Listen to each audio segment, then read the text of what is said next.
না শরৎ আর লাটু, তারা শ্রীরামকৃষ্ণ যে বিছানা এইসব সেসব সেবক তো একটু বাইরে এনে রোদে দিচ্ছিল, নাহলে সুযোগ পাওয়া যাবে না, তো ঠাকুর আবার উঠে আসবে। তো তাদের মনে কীরকম সেবাভাব, বলছে আমি নিজে কিছু চাই না, আমি তাকেই সব, তার সেবাই সব নিযুক্ত।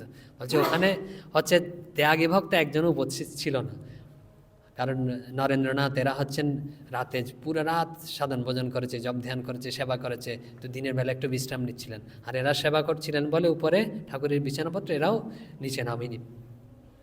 তো এইরকম সব চলেছে ওই দিন ঘটনা। তো এখন শরৎ মহারাজ বলছেন আরেকজনের কথা এখানে বলে রাখি একটু করে, প্রতাপচন্দ্র হাজরা।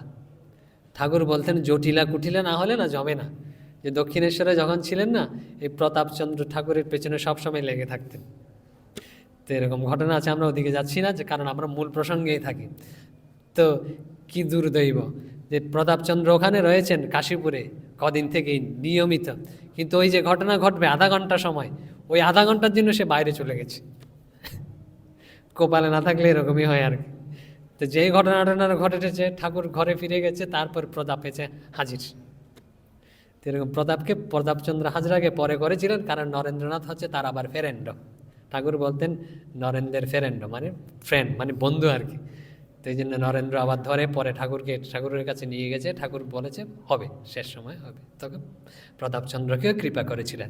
এখন আমরা মূল বিষয়ে আবার যাই, যে এই ঘটনাকে যে শরৎ মহারাজ কি বলছেন, যে বলা হয় কল্পতরু, যে কল্পতরু মানে কি, শ্রীরামকৃষ্ণের কল্পতরু হওয়া হচ্ছে, কল্পতরু মানে হচ্ছে বৃক্ষ, যে ওই গাছের কাছে যে যেটা চায় সে সেটা পায়।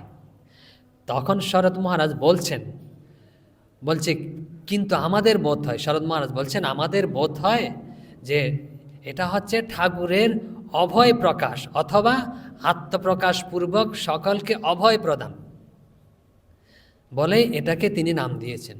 মানে হচ্ছে নিজের আত্মপ্রকাশ করেছেন, নিজে মানে হচ্ছে তিনি নিজেদের সাক্ষাৎ ভগবান, হাটে হাটে হাড়ে ভেঙে দেয়া, যে আমি চাইলেই সবাইকে সব করে দিতে পারি, ইচ্ছে মাত্র করে দিয়েছেন, ইচ্ছে মাত্র ভগবত দর্শন করে দিয়েছেন, চাইলেই সবাইকে করে দিতে পারি, হচ্ছে নিজের আত্মপ্রকাশ শ্রীরামকৃষ্ণ আত্মপ্রকাশ করেছেন। আর হচ্ছে অভয় প্রদান করেছেন, হচ্ছে আমি রয়েছি, তোমাদের কোনো চিন্তা নেই, এটা এই জন্য শরৎ মহারাজ বলেছেন যে উহাকে ঠাকুরের অভয় প্রকাশ অথবা আত্মপ্রকাশ পূর্বক সকলকে অভয় প্রদান বলিয়াই অভিহিত করাই অধিকতর যুক্তিযুক্ত, কল্পতরু না বলে। প্রসিদ্ধ আছে ভালো বা মন্দ যে যাহা প্রার্থনা করে কল্পতরু তাহাকে তাহাই দিয়ে থাকেন, একটু আগে আমরা বলেছি। কিন্তু